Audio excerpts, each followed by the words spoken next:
beautiful loaf of carrots. So I did something. I took these and I just slow roasted them for a while, about 300 degrees for about 30 minutes, just until they're just tender. I like them in this nice roasting pan here, because then I can put them right on the charcoals. So I'm just gonna go olive oil on here, get right into the fire with those.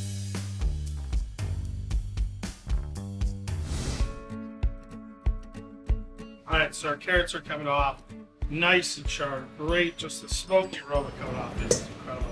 Dump those right into a mixing bowl.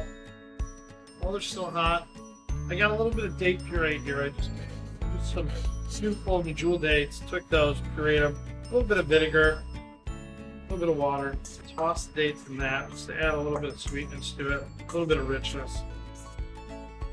Nice little bright squeeze of lemon. A little bit of goat cheese here, just chef. Just took this, just whipped it up in the blender. It makes it easier just to kind of use. You can do that creamy, rich base layer.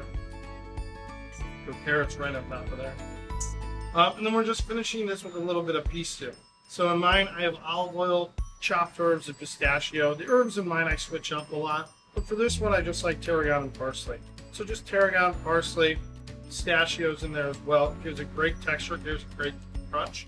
And it's going to give it a little bit of acidity and brightness, and that's going to cut through all that richness of that date puree, that goat cheese, all that creaminess. So you have a nice, beautiful side here. Because this is something you can throw on a table in a home side.